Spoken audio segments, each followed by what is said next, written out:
So thank you so much for having me here. It's a wonderful opportunity for me to interact with our future leaders who will be there in, workforce after 2 years. And this gives us a, lot of opportunity. I'll say not only for you that when you hear about the industry leaders, but as HR leaders also that what you are looking for when you will be joining the industry. So when we have interaction, we look forward that what is the mutual understanding for you in the industry and also try to see that what changes we have to bring. So this will be not, I'll say, a presentation. It is more about sharing experiences, addressing your questions, because that is help us to understand that actually what is your understanding about industry. I know it's very new for you. Just now you have started your new journey. So first of all, welcome to this new journey, what you have started. I think a big round of applause for yourself because you deserve it now. And what I have in slides that definitely we'll talk about, but let me share something about my own journey. I think the introduction has been done wonderfully, but it always talk about your success stories.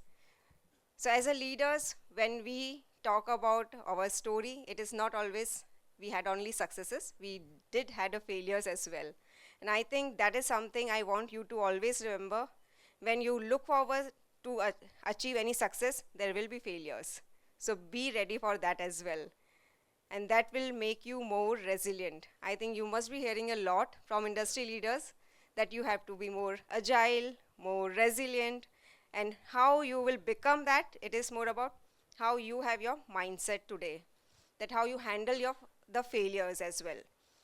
And when I say failures, it's not a very big failures, even sometime when you get into internship interviews or you are in a placement interviews and that is maybe your dream company and you don't get selected, that is like kind of how you handle that kind of situation and still move forward, give your best to the next interview. That is like having a growth mindset. With this, let me share something which has worked in my journey. So how many of you are not from Pune? Just raise your hands. Oh, amazing. It's more than 90%. So you have already, like I'll say, you have already started your journey with one step of adaptability. Because when you move from different state for education, you already started, okay, I have to adopt as per the new state or a new institute. So one step you are already started with. But when you move into corporate or any internship, that will be your next step, how you will be more flexible. Because everything will be on a flexibility today. Most of the time, like obviously this is very new for you right now, but when you start your journey after a couple of months, you will get some live projects, you will be part of some internship projects, and that time you will feel okay, what was told to us was very different during the presentation, but what is something assigned to me is very different now. And trust me, because in my entire corporate life I have seen this, because when we hire management students or we hire for internship, they always say what was written in the JD was very different, but what you're assigning me, it is very day-to-day operation work. And that's where your real role will start, that how you are able to handle the operation work itself. And I think you must be hearing a lot of stories from industry leaders. When they have started their journey, it started with manual, even sometimes paper filing work itself. As everyone was MBA qualified, but still they started doing it. And it is more about understanding even a paperwork gives them a lot of learning and how you improve the processes. So one thing I'll say as a takeaway, whatever work will be given to you, look at what I am there to learn for me or how I can improve the same process in a different way. What you will add as a value addition to the same normal manual work. Now, let me, give you back about the HR journey. So my journey started with Larsen and Toubro. That was my first organization after my MBA. And obviously, like when you start your first job, you are first of all very nervous, and you also want to grow very fast. So there are like both things goes hand in hand. How many of you feel that, yeah, sometimes we are nervous even asking questions as well? Great. So I have answer for that. So I was like that only, having lot of doubts but not asking questions, because you always feel what other will think if I ask questions in front of 100 other students, even though you have your doubts in your mind. But trust me, when you are asking your question, none of them remember even after 2 days what you have asked. But you will get answer, you will get clarity of your doubt. And this I learned in my career journey in initial 3 years, that I have to ask question. Otherwise, I will just be doing it, but I don't know what impact I'm making it. And that's where the journey started, the curiosity. You must be hearing this. One of the skill set today is mandatory, that you should have curiosity, because till you don't ask, you will not get multiple, clarity. And when we say clarity, it is not just about your work and all. It is more about whatever you will be doing in your project or in your role, how it is linked with the organization level vision or objectives. I think that will be more important for you to understand anything which you will be doing. This contribution, where it has been counted in the organization. So that's where it started, like when I was doing talent acquisition, the hiring initially. What happened generally, when you join an organization, you just follow the instructions given by the managers. But later you realize, okay, I'm doing something, but how it is creating an impact. And that's where when you start having the dialogue with your manager and mentors and understand, if I'm doing a hiring, how it is impacting an organization. And that's where you come to know that you are building a talent. You're bringing a first talent in the organization. That talent is working on revenue generation role, and that is directly linked to your profit of the organization. Now look at the difference, that sometimes we see, okay, just a recruitment work, but when you look at it is making an impact at the organization level, then it's a completely different picture, that you will see, okay, what I'm doing, it is directly linked to the organization ROI as well. With this, let me take a pause, because it is, again, I want to make it more interactive. I want to take a couple of questions first, then we'll move to the slides. And feel free to ask any question, because that is for you to get more clarity for your doubts. So don't think about what others are thinking, it's for you. And take this as an opportunity as well to ask questions. So any questions so far?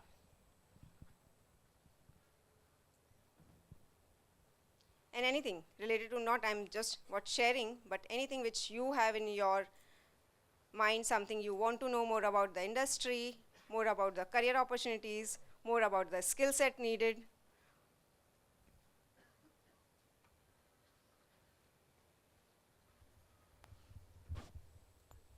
Yes, please.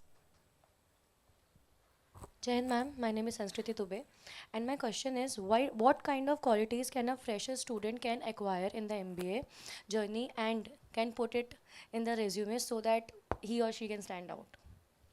Wonderful. I think this questions is common for everyone. Okay. Before I answer, any one of you have any reflection what she has asked right now? Any sort of your own answer?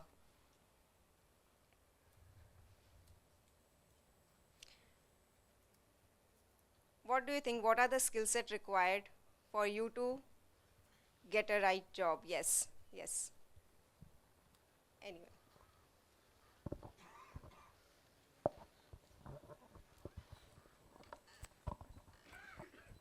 Jai Hind ma'am, my name is Manya Mishrekar, and we've been learning these skill sets uh, all through our induction process.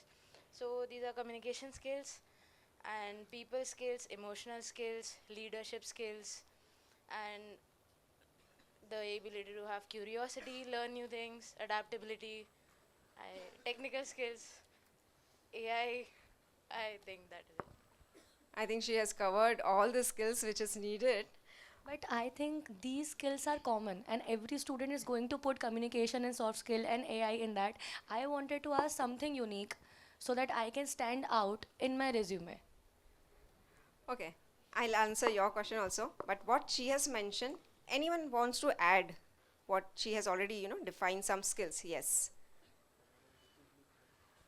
Yeah, go ahead. I think.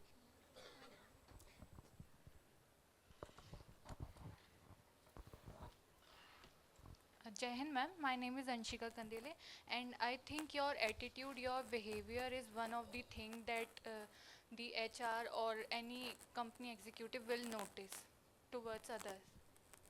Great, great input. What you have added. Attitude is really important. Great. Thank you, Thank you ma'am. so much. Okay. Yes.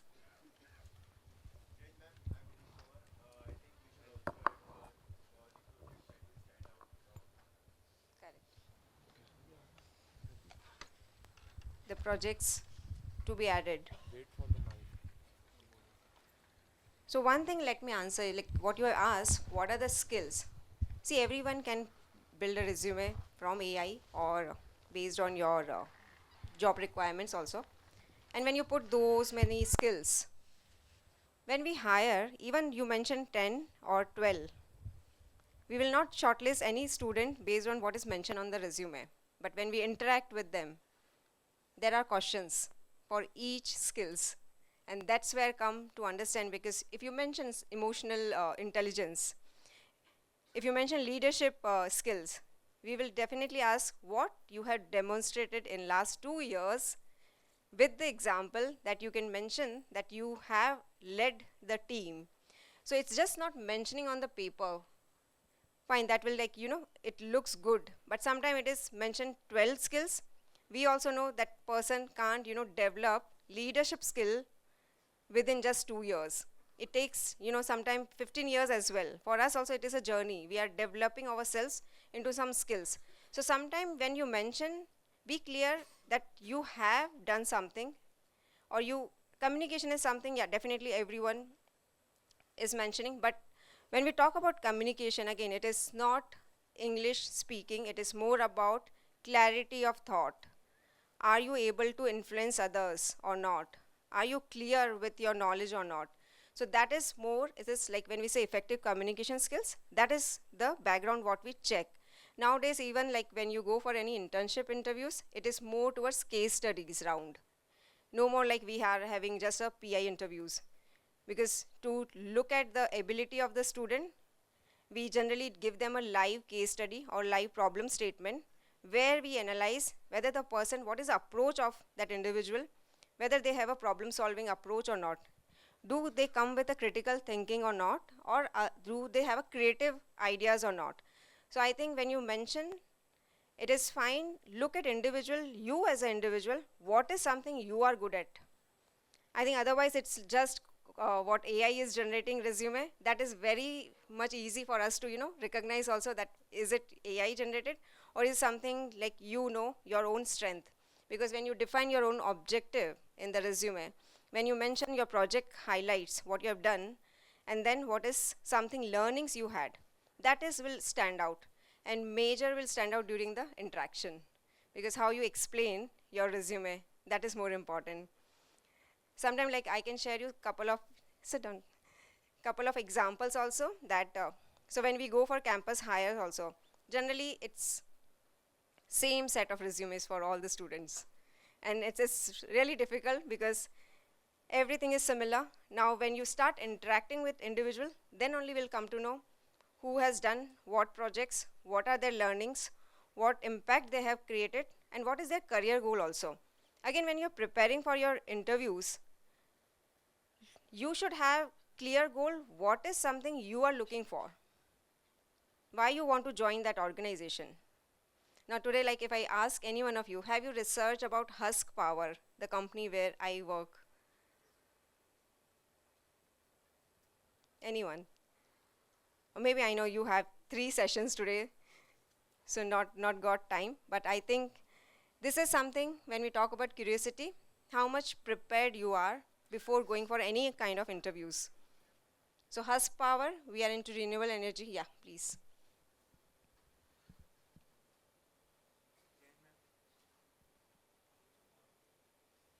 Jai Hind.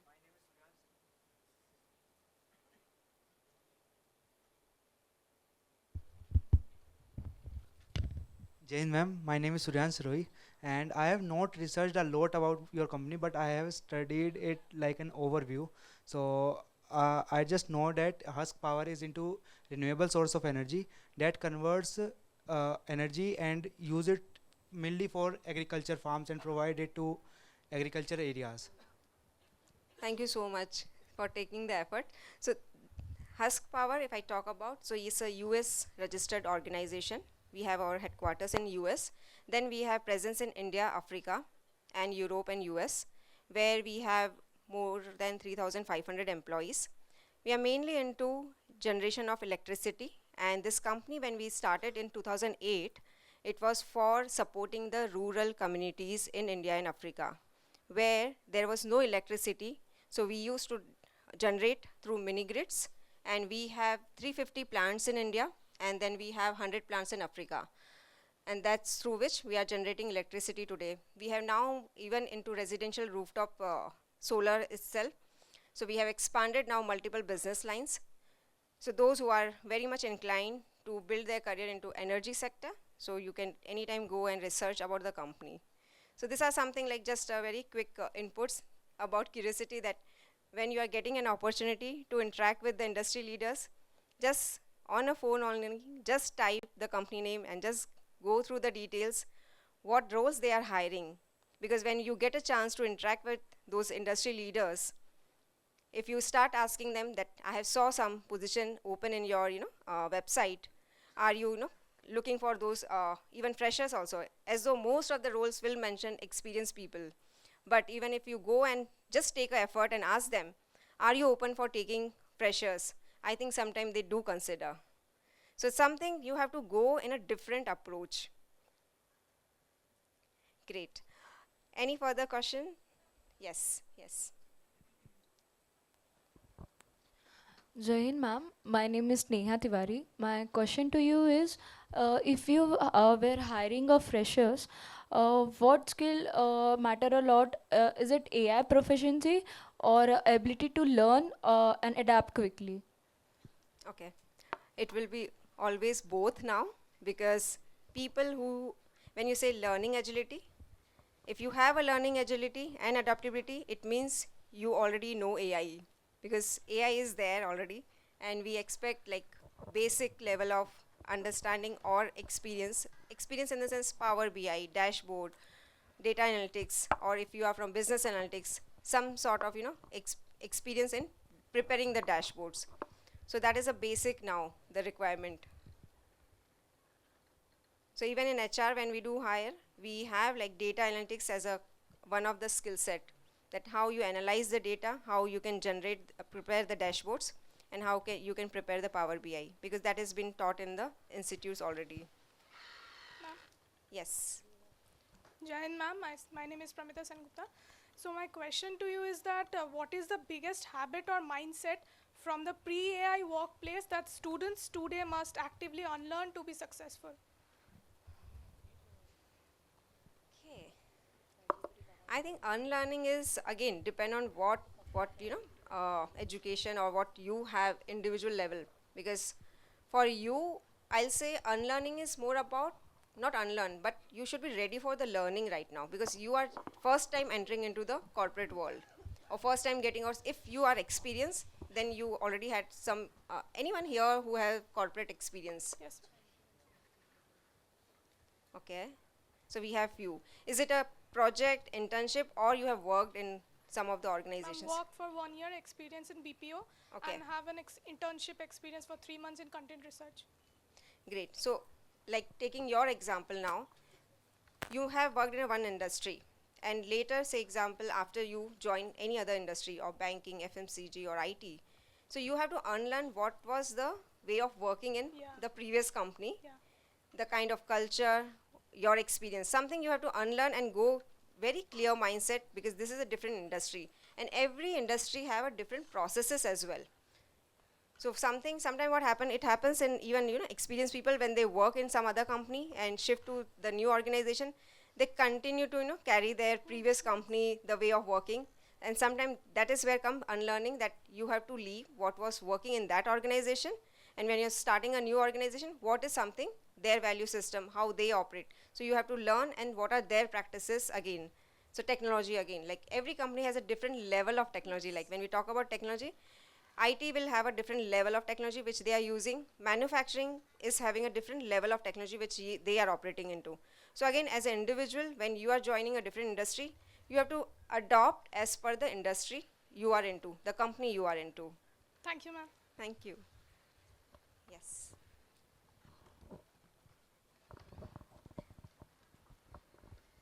Jai Hind, ma'am. My name is Rija. Ma'am, my question is what common mistakes do fresh MBA graduates make during their interview? That's a wonderful question because we have a lot of stories to share. I think one is title. Second is what I'm sharing based on the experience what we had. They go with what is the job title, and they want a manager or some director titles in starting out their career, which is not wrong, I'll say. But sometimes you have to look for the organization how they operate. Second is generally ask during the first interview when the next promotion will happen. Whereas I think when you're starting your career, it should be focused on learning. For initial, I'll say 3 years should be focused on your learning and what you will contribute to the organization. And it happens with us most of the time, students who join, even after 3 months, they ask us, okay, when is my next promotion will happen? And third thing is obviously like compensation. We are not saying that you shouldn't be focused on compensation, but you should be clear, okay, in this company, whether I'll be learning more or where it is more towards like salary. So that is your decision now, individual. But sometime we'll suggest initial 3 to 5 years, you focus on what growth, learning you will get in that organization. So all questions are right questions, but again you have to look for yourself what is aligning with you. Sometimes people just go for designations, that we have observed, that they look for only titles, they don't look for any kind of job description or kind of work they are doing. Thank you, ma'am. Thank you.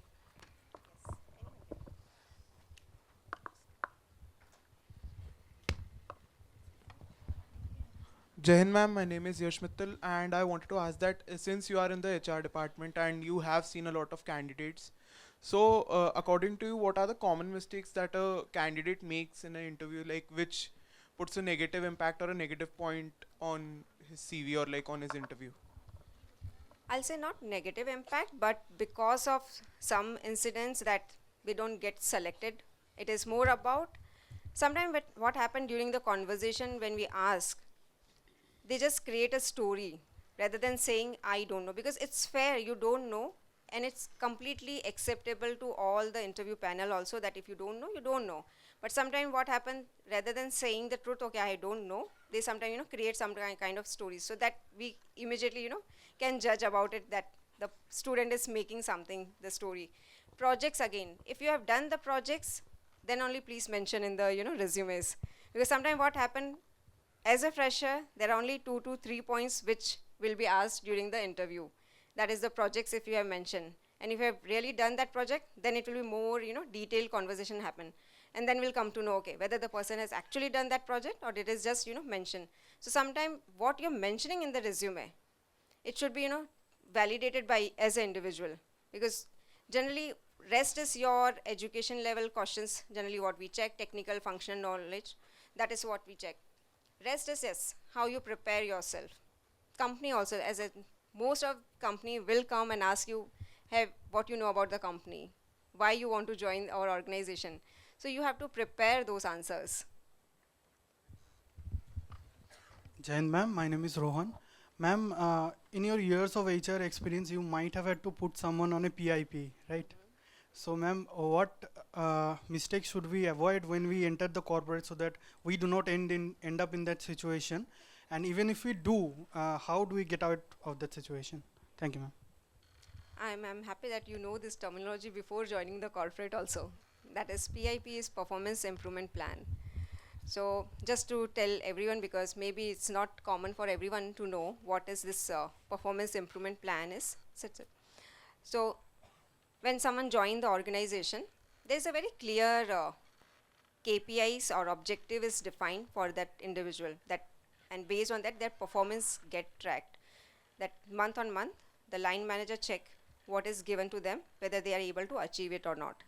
If there is a gap in the set objective and the performance of an individual, that's where the organization, what they do, they give them a chance through performance improvement plan, where is again a 3-month complete process has been defined, and they will be tracked on the performance for this next 3 months. But again, just to clarify, because sometimes it is feel like HR give the PIP. Okay, no, it is the line manager of any function who is working with them, because they work closely with the individual, so they understand what is the gap, and then they highlight that this person has to be, we have to give them a PIP. Now PIP is more about the development plan, and that is depend on the individual how they take it. If they take it positively, so it is more about they have to focus on those objectives which they have to deliver. How this can be, I'll say removed, it is more about your expectation setting has to be done very clearly from the day one. So when you join the organization, please ensure with your line managers, with your department head, you are clear that what you have to deliver. Because if this is not set, then even you don't know what your performance will be measured. And sometimes it happens that manager is not taking an initiative to have a conversation. But as an individual, we suggest you go and check with your manager and have those regular conversation to check your performance feedback. So then you avoid this kind of PIP process. Jai Hind ma'am, my name is Rishika.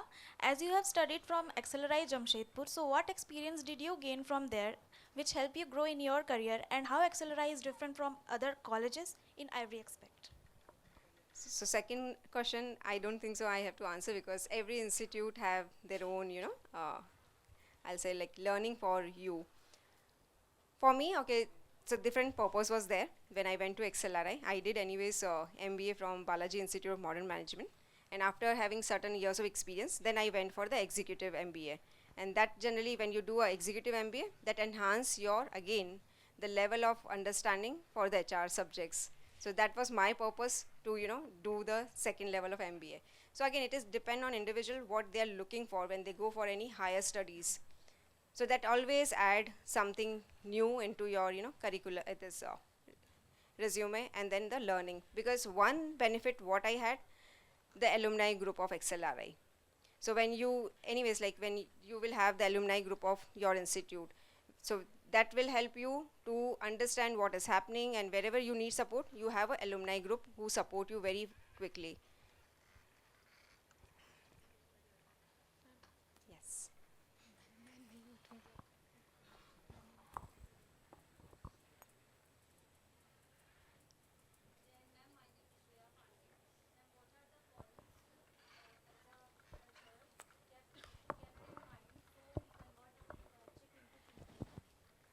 Okay, that's a great question. That how, like, if you are into an internship, and what you should do to convert into a PPO.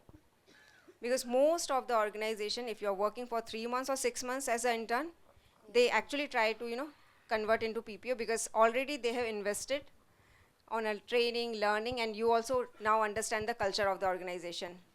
So one thing is performance definitely get measured, but second is how much flexible you are in learning. Because again, now one thing what I wanted to present in the slides also today, that when we talk about future of work, maybe you were doing internship on particular one role, if you are into marketing, supply chain, finance, HR, but when you get into a permanent role, the role will be very different. So are you ready to take a very different role also? So how much flexible today you are? Because now what is happening in the industry, every year on year, the roles are changing. And that is because of technology, because of automation, because a lot of changes are happening. So maybe today when we hire for some role, but that will completely shift after a year. Are you as an individual ready to learn and again work on the new role? And that will make you, ready for the organization, any organization.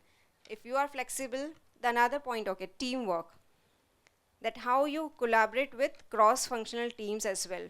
even though you're working, like you joined as an intern, that time you are having a very limited scope to interact with the like the people. But how you ensure that you are connected with the other functional people also.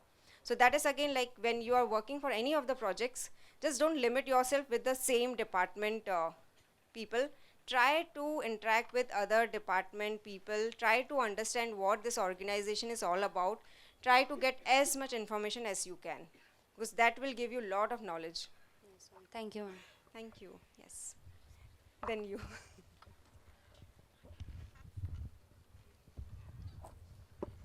Jai Hind, ma'am. My name is Zaid. Ma'am, how to justify gap year, ma'am?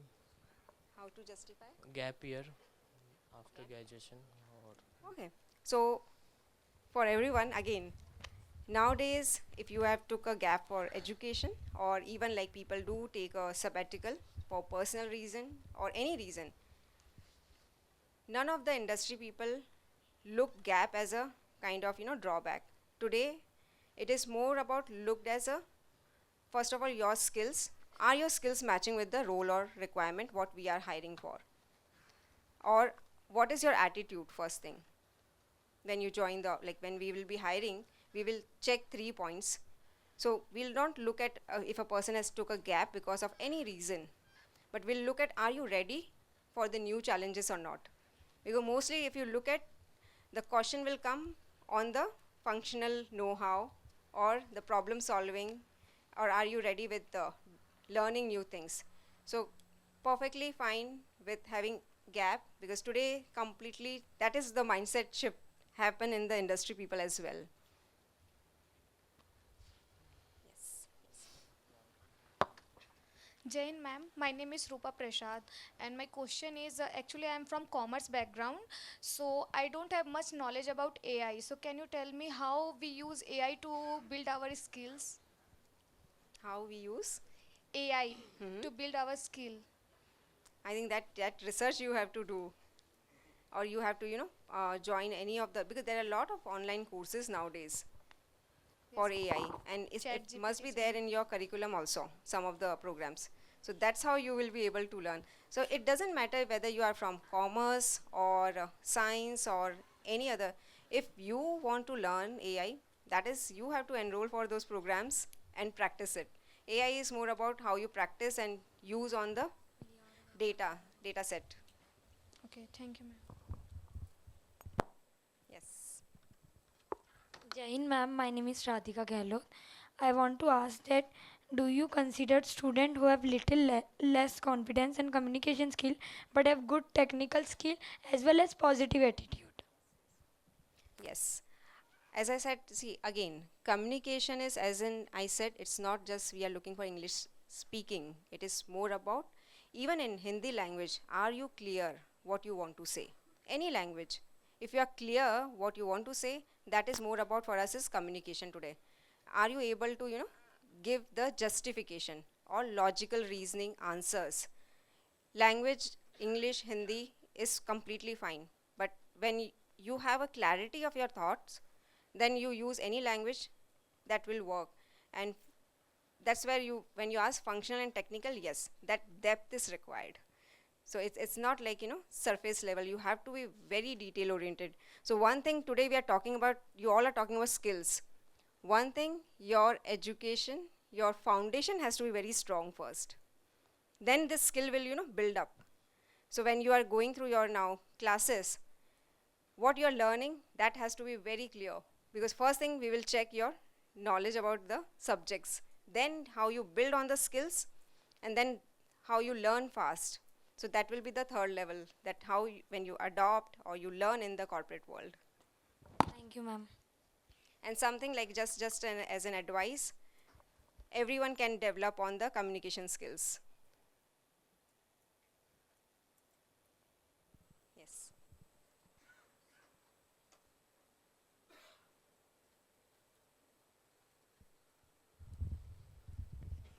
Jain ma'am, my name is Om Mane.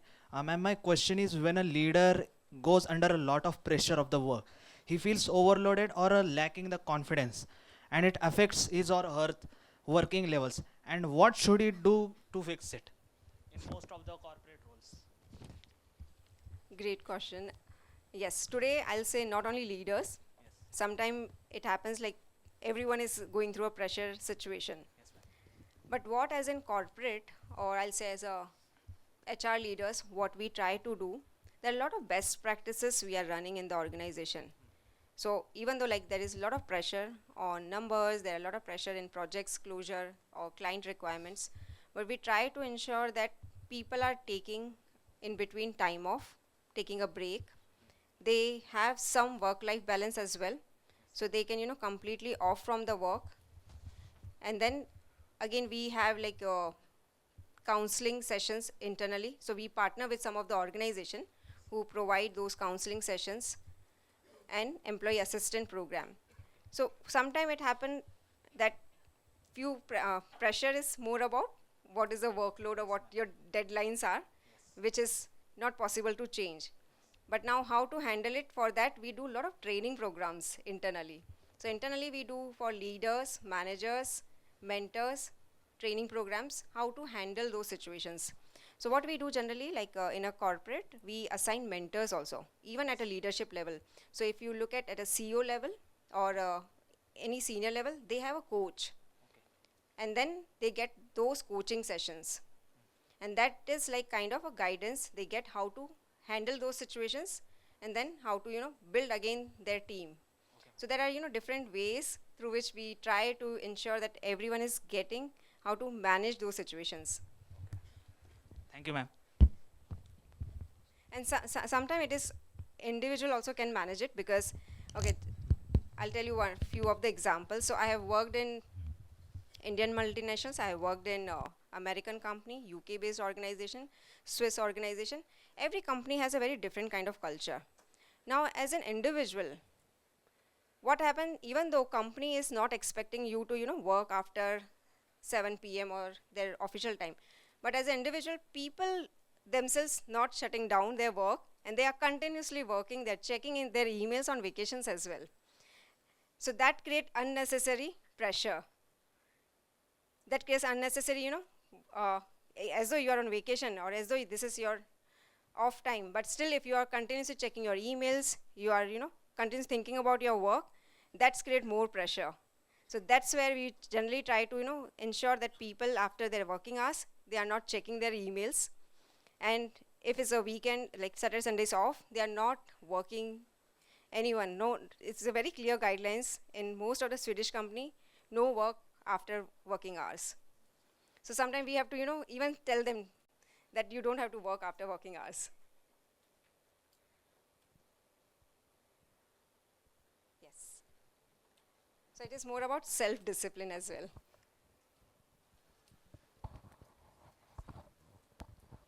Jai Hind, ma'am. I'm Preeti Ahuja.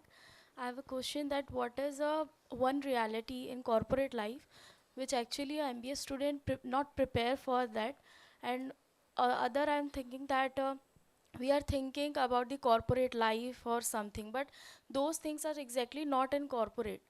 So what is the point which actually we are as a fresher MBA students we faces, which we actually don't about it? One thing I can tell you, for everyone, like for any role, you will be starting with stakeholder management, because you have to deal with managers and I'll say senior level people. Now how you manage it, how you build a relationship, so that is something you have to practice also. And how you will practice now within your institute, because here again you will get a lot of opportunities to work in projects, you have to present to your senior faculty members, and then you look at how you build first relationship, and then how much trust you can build. That is something will work in any organization, how you build trust. So that you have to learn. So something like which will be for any role, either you are in sales or supply chain, there will be different stakeholders, but how you deal with them and how you build trust, and then again rest of the skills will follow your.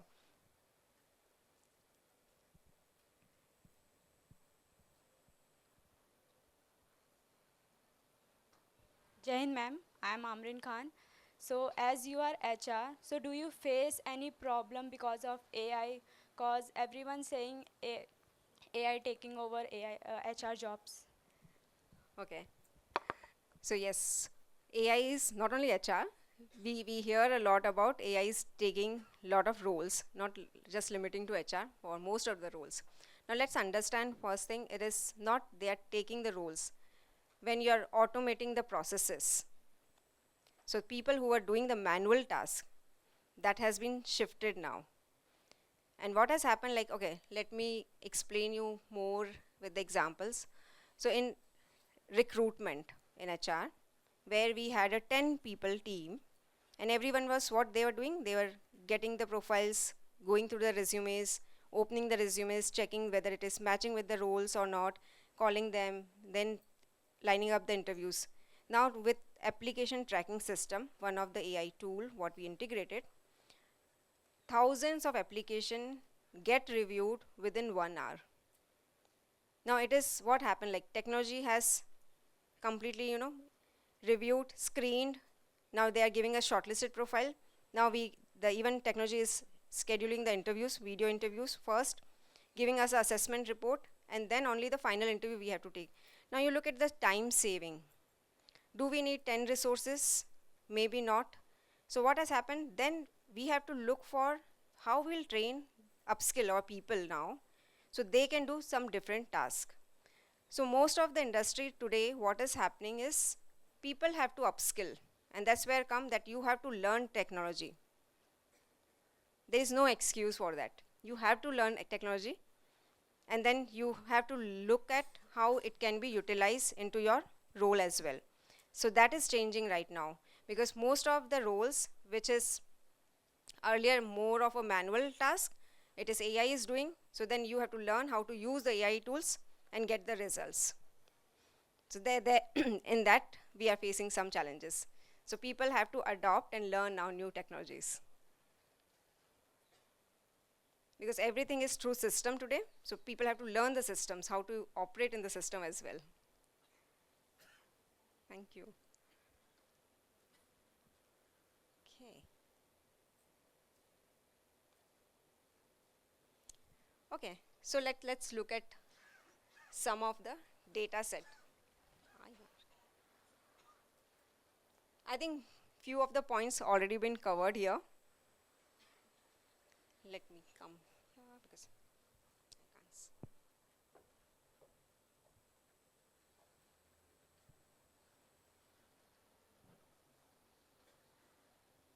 I think the last question was AI, and if you look at it is more about how you will learn the AI. Okay. So now we also talked about this future ready mindset. If you look at the yesterday mindset, that okay, whatever we have studied, I think we will implement throughout our career. But that has completely shifted today. That every day we have to learn, we have to adopt, and then we have to implement as well. And that is where learn continuously and stay relevant. That is for you that every year there's a lot of changes happening in the technology also. You go in any function, marketing, supply chain, or HR, everything is changing through technology. So you have to learn and continuously update yourself. Second, someone already talked about adaptability. Anyone can give me example of, because we talk a lot about adaptability, that yes, most of the organizations are looking for how you adopt fast. Can anyone relate, okay, what is this adaptability means? Say example, if you join any organization, how you will be able to, set an example, okay, I'm a more adaptable person. Yes.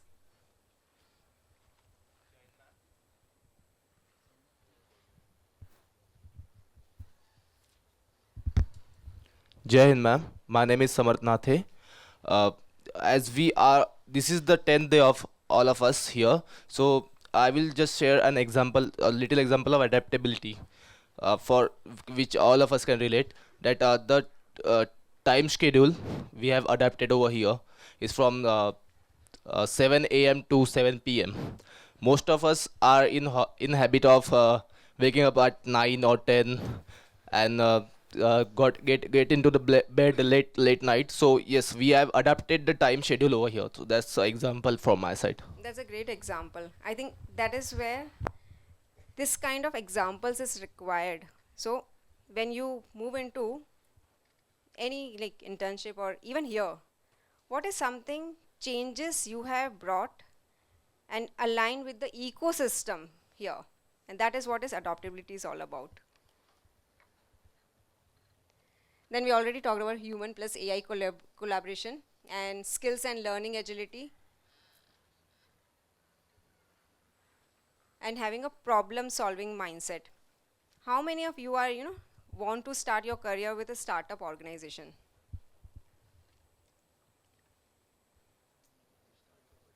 Or how many of you want to become an entrepreneur? Okay. So one thing is you have to have a problem solving mindset. You have to have a risk taking ability as well. And then the critical thinking, what we talk about.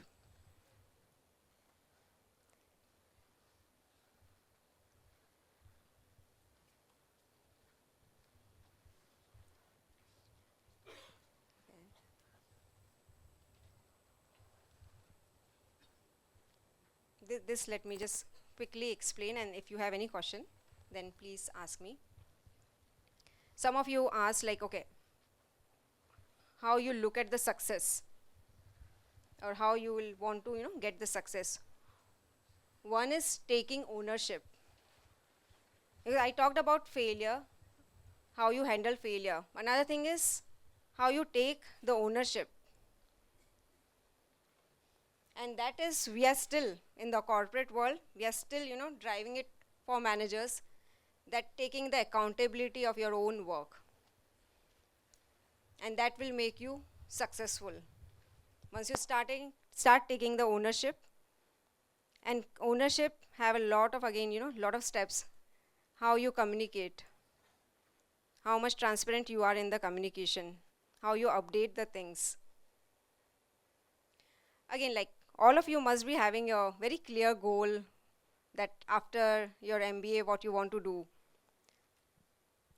Have you already thought about which is your dream company or which industry you want to start with your career, or which company you want to get into internship, or what is your future goal? Just raise your hand if you are clear with it. I'll not ask what is that goal, but if you have something in your mind that you have already thought of. Great, at least 50%, because that is again a first step for you.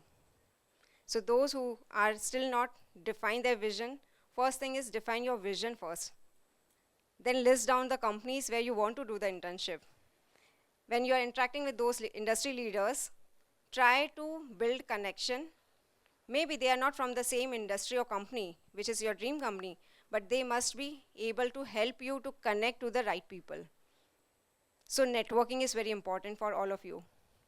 Again, most of the students, what they do, they feel, okay, just sending a LinkedIn invite will be my networking.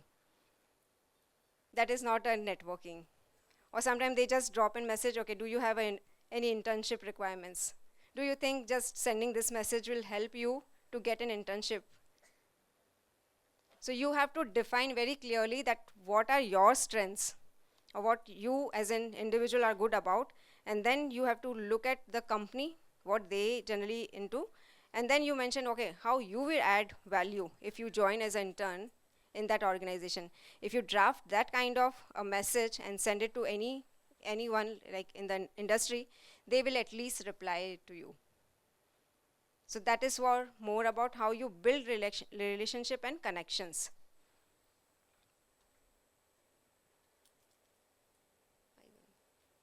Okay. I think this also you must be hearing a lot about Gen Z. Like in corporate, yes, we do face a lot of challenges while dealing with different team members.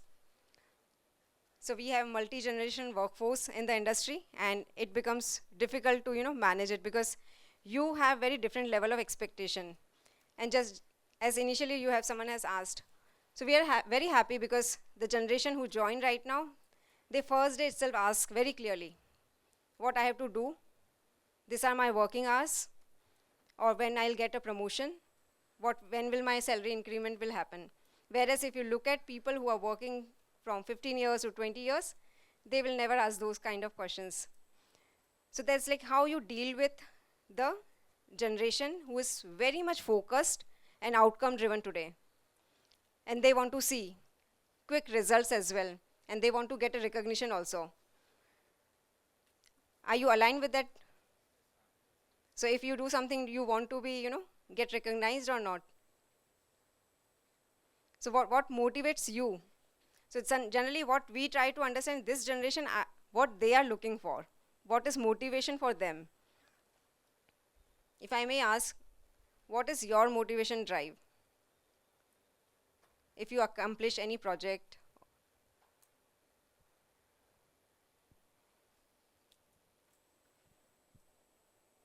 Think about even in a college. Is something you have delivered and that came as a very best outcome. Do you have any expectation after that?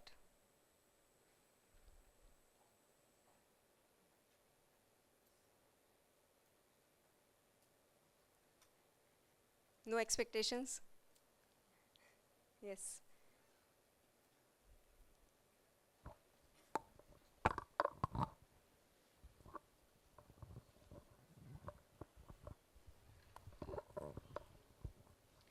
Jai Hind ma'am, my name is Anshika Kandile, and I think the feedback is more important. Great. And so feedback is, yes, definitely important, but how you work on those feedback and then start implementing the improvement areas. Yes, ma'am. But anything in a recognition, because generally, okay, in a Praise. what you look forward to. Ma'am, praise, like praise by the manager or team leader. Yes, ma'am. Great.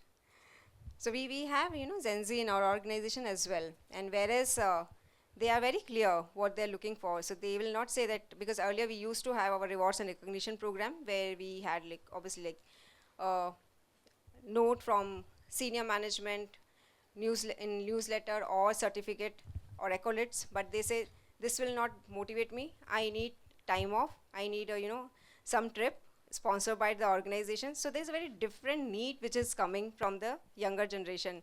And that's where we have to change our process policies also today. So you must be hearing, or you will have in couple of more sessions, that we have to change lot of guidelines today based on the generations and based on their need, what motivate them in the organization. Sometimes we have to, change, even after completing 1 year, we give 1 year, 1 day additional time off. So we have to look for what motivate them. Then work from anywhere we have started. So 1 month, work from anywhere, because that is again, that drive them, okay. They don't want to come to office every day. They look for flexibility today. So there are, different things which is happening in the corporate as well. Any questions? No?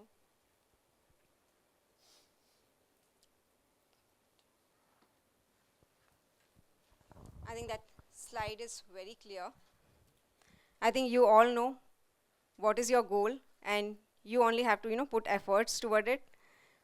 But again, build connections with the industry people. Have a right mentor also, because mentor will guide you based on their experiences. And then look for some live projects also if you get an opportunity, which is a kind of problem statement for the organization today, and try to work on those live projects. That will give you a lot of learning for you. Because sometimes what happens, you will look for just internship, but look for projects where you can contribute something and work with the team as well. Okay, that was the last slide. And yes, I'll end here, but happy to take any questions which you already have. Yes. Jai Hind ma'am, my name is Neha Tiwari. My question to you is, what one leadership skills AI will never be replicated how regardless AI will be advanced? That is human intelligence. Because again, look at the technology, it was built by human itself. So it is human intelligence through which we are, upgrading the technology. So intelligence, the judgment, what as in human do, and the emotions, the empathy and emotions, that will never be replaced by AI. Thank you, ma'am. Because just an example, like obviously, like when we in a corporate, when we have a some sensitive conversation, so we can't do with the AI or a bots, because it's more about how you handle that emotions of a person. That has to be with the human itself. Rest processes, rest lot of things you can make it very fast through systems and tools. But somewhere where the human touch is required, you can't replace it. Yes.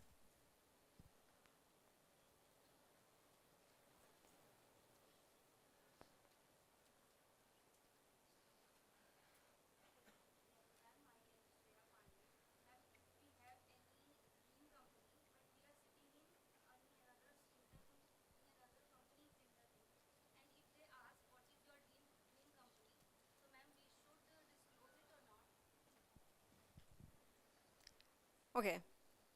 You can disclose it if you know your dream company and you are also confident that yes, I will get through the dream company as well. Because if you are appearing for any other company, they will also want a person who is inclined to join that organization and want to make a career for a long term. So you have to be a kind of look at the answer in such a way that yes, why you have that dream company, what is something you wanted to be join that organization. Look at something best practices, can they be there in the company where you are giving the interviews as well.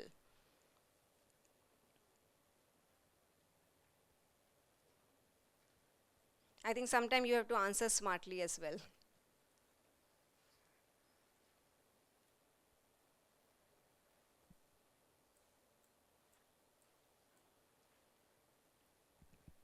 Okay, no more questions. Great. But thank you so much. It was really very interactive. And thank you for asking so many questions. I truly enjoyed it. I hope you got some key takeaways as well. But happy to connect even after the session, and anytime reach out, because that's where we are looking forward to, that how we can support the future generation and share based on our experiences, so you can be future ready, because sometimes we also want you to be ready when you are in the corporate world. Thank you so much, and thank you so much for this wonderful opportunity.